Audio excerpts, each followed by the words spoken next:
Leslie Huxfield filled my hole, and I want him to fill yours as well. Our knowledge hole, of course. How Blair killed the cooperatives, reclaiming social enterprise from its neoliberal turn. Well, this is a modern-day expose.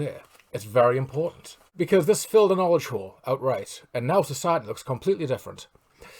The author is as legitimate a source as you can get. He's been an active politician in and out of government since the 60s. The real deal, like Jeremy Corbyn, George Galloway, Tony Benn, Ron Paul, you know the type. You know, politicians who actually want the country to do well. So, I've been studying co-ops for a long time now, and I thought the cooperative movement would have saved us from the whole tyranny and exploitation that's happened over the last few years. I was wondering, what happened to the co-ops? Why aren't the co-ops co-oping? And it happened in my lifetime. It happened in New Labour with Tony Blair, would you imagine? That conspiracy theory sweetheart Tony Blair, who'd have thought he would have put policy in place to kill the cooperatives? There's a dirty little secret that allows privatisation, capitalism, to step in and take over our public services like housing, transport, education. This is the social enterprise costume, stolen from the skin of the co-ops back in the day, and worn by neoliberalism and monetarism. Organisations labelled social enterprises are now redefined, reinvented, and written up widely as though they were for the low-cost delivery of public services. Social enterprise today is also frequently presented as an alternative to, as an amendment, or even resistance to neoliberalism and capitalism. But in this book, the author shows that far from forming an alternative to neoliberalism, social enterprise and much of the third sector now feature as a platform for its incursion into ever wider spheres of public life. As a central part of this process, especially for the Labour Party, a previous emphasis on cooperatives and locally controlled democratic organisations is now largely jettisoned. Had their previous community control been retained, their transformation for this new purpose would not have been possible. A further motive for this shift of emphasis from cooperatives and community-controlled structures to more loosely defined social enterprise structures is that all this encourages the growth of social finance and social investment, an infusion of external private funds to deliver so-called impact investment, which is nowadays even encouraged in university incubators. In its more recent incarnation of social impact bonds, private investors receive payments when public service outcomes are achieved. Social enterprise is now promoted globally by the British Council and Global Strategy Group for Impact Investment as an instrument of financial liberalisation and the dilution of the role of the public sector in delivery of public services. As a former member of the House of Commons and the European Parliament, followed by a career in further and higher education and in the training and funding third sector organisations, the author is uniquely positioned to write with personal first-hand experience of these developments throughout this entire period of this book. He's the real deal. He's an actual polite political gentleman. I'm going to link his video talking about this book down below in the comments. Now, I'm far from a politician. I'm a conspiracy theorist. So every now and then, a bit of conspiracy theory might slip through because he doesn't mention conspiracy theorists or conspiracy theory. But he does mention some of the same people, the same aspects, the same characters that keep coming up. So with this book talking about the third sector and cooperatives quite a lot, I think it's important to define them in case you don't know what they are. You have the public sector, the private sector, and the voluntary sector, the third sector. In the UK, it's volunteer organisations, it's mutual associations, cooperatives, charities, credit unions. In America, it's a bit different though, because they don't have a history of cooperatives like the UK does. In America, it's foundations and trusts, it's the non-profits. So the two kinds of non-profits are the local small charities who can't really make ends meet, and the billionaires, the millionaires, who all gather together and direct society in their own way. So, co-ops. Here are the 7 principles that define a co-op. 1. Voluntary and open membership. 2. Democratic member control. 3. Member economic participation. 4. Autonomy and independence. 5. Education, training and information. 6. Cooperation among cooperatives. 7. Concern for the community. The story starts in the 60s and 70s. That's when the author was involved in this whole movement, and that's when he was politically active. 60s, 70s and 80s, there was a lot of deindustrialisation in the UK, and as a form of economic self-defence, the people organised into cooperatives. So in a cooperative, they can meet their own economic needs. They can get food in, maintain money, you can keep yourself employed. One of the key things about a cooperative is it isn't just like a parasite that sucks all of the profit up. It takes the profit and it filters it back down, and it also pays for aspects of the community that can't pay for itself. So it really is just a well of wealth. Capitalists have always hated cooperatives. Capitalists try to exploit the customer by selling them trash, but dressing it up as treasure. Cooperatives looked after their own needs, so they would sell treasure as treasure, because their interest wasn't to get massive amounts of profit off people, it was to meet needs. So the cooperatives would do unadulterated products. They would sell a bag of sugar that was actually a bag of sugar. It wouldn't be a third sand to make it heavy.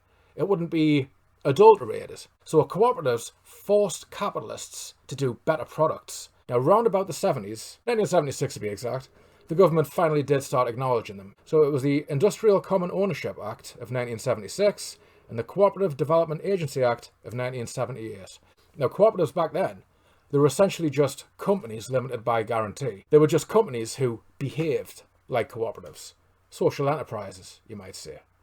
Why does he keep saying that? It's relevant later, trust us. So after the era of Margaret Thatcher the milk snatcher, who sold off the nation's organs, lefties rejoiced because New Labour was coming in. They thought they were going to get help. They thought it was going to be the return of social democracy.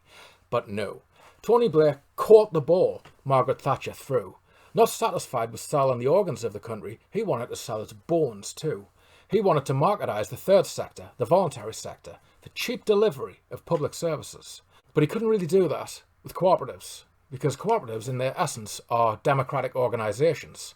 They're not going to follow the orders of the government. So a new creature had to be invented, and they borrowed it from the cooperative movement. They called this new creature the social enterprise. Social Enterprise UK defines social enterprise as follows. 1. Your business has a clear social or environmental mission that is set out in its governing documents. 2. You're an independent business and earn more than half of your income through trading or are working towards this. 3. You are controlled or owned in the interests of your social mission. 4.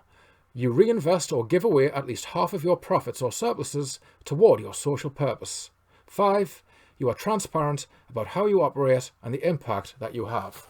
That doesn't really gel with a cooperative, because a cooperative is self-run and it also recycles its own profits to itself. So there's two things that a cooperative really wouldn't enjoy about a social enterprise. They essentially weren't welcome. What they wanted, New Labour and Tony Blair, was a social entrepreneur to come in and take a business and take their social goal, making a Faustian bargain with the state. They have their social goal, and if they meet that social goal, they receive their social investment, like a bribe. The overall policy direction was soon reinforced at a Downing Street breakfast for the co-op leaders on Tuesday the 26th of February 2002, hosted by Prime Minister Blair. He, Blair, then sort of told them very clearly in the nicest possible way that social enterprise is going to be this way. Anonymous person took us off into another room, and then she basically put her very pointed stiletto heels in and made it quite clear what was and what was not going to be counted within social enterprise. I knew that Patricia Hewitt was very much a supporter of the co-op, but didn't want the whole social enterprise agenda dominated by them. She said, there's a huge cooperative agenda here that we within the Labour Party have got to sort out, but don't let it overwhelm the work you're doing on social enterprise. The cooperative movement was split. The heads of it were adopted, lured in, bribed, threatened, who knows. But basically the leadership of the cooperative movement joined the social enterprise push. And they wrapped up two of their leadership organisations, London Industrial Common Ownership Movement and London Cooperative Training. They were wrapped up in favour of Social Enterprise London. And the rest of the cooperative movement, who saw the writing on the wall and saw that this social enterprise monster as it was, they didn't have a policy at the time, they didn't have the will, they didn't have the political oomph. This social enterprise agenda took the ball, took the leadership, and ran ahead and left the cooperative movement in the dust. So 1998 to 2002 was the official death of the cooperative movement. Already, so finally, what is this social enterprise thing? So, it's an imposter. It's some brand new monster that at the time, relatively small, but today it's grown into a gigantic hydra. It's understandable why some businesses wouldn't want to submit themselves to this social enterprise agenda, even though anybody could. Sole traders could. Companies limited by shares could, big corporations could, even the co-ops could. Anybody could be a social enterprise. You submit yourself to your social goal and you allow yourself to be controlled for your social mission. And also you give away half of your profit to your social mission. It's understandable why some businesses wouldn't actually want that. But if they did, there's a lot of perks attached to it. Government subsidies, cheap staff, so long as they hire from the disadvantaged or the excluded of society. You know who those are. Preferable procurement of government contracts. You get an academic and the media push behind you. And more than anything else, you get a dedicated funding, a big pot of other people's money. Now, who do they get it from? The taxpayer? Oh, sure. There's another big pot of money. The dead. Thanks to the Dormant Bank Account Act of 2008, Big Society Capital Fund gets to take money out of the bank accounts of the dead and unclaimed pension funds and funnel it into social enterprise ventures. Add grave robbing to the list of things the government can do. Robbery, fraud, murder, grave robbing. Holy shit. If you were wondering why your parents can't get access to their pension funds right now, maybe that's the answer. There's covetous eyes looking at it with designs on it, eager to invest it in their next social venture. It's a good job these guys aren't pure evil. Otherwise they would manufacture some kind of mass extinction event just to get hold of everybody's money. Well, they'd never get away with it. I mean, not unless they redefine it as something else. It's not social enterprise, it's anti-social enterprise. Essentially, when you look under the veil of the Scooby-Doo villain, you'll find our old friend the capitalist. It's the philanthropy, it's philanthropaths, it's people with money directing society in a direction that they see fit. And now they've got government on side chucking money into their businesses. Just check this out. You know a social goal. Society's dominated by social goals right now. Diversity hires, carbon, bloody environment, all the vegan shit. It's all recycling. It's everywhere. Imagine if you're a business who wants to be a social enterprise, but you've got nothing really to do with social enterprise. What if you were just to say, hey, what if I just reduce my carbon? And then they say, well, if you do that, you'll be a social enterprise. You say, fantastic. But I'm actually not going to change a damn thing. All I'm going to do is pay a carbon offsetter over there to reduce my carbon for me, and then I become a social enterprise and get access to all of these goodies. You know what that is? That's the government paying me money so I can pay money to somebody else. That last one doesn't appear in the book. Like I say, I couldn't help but me conspiratorial things come out every now and then. Can't resist. God damn.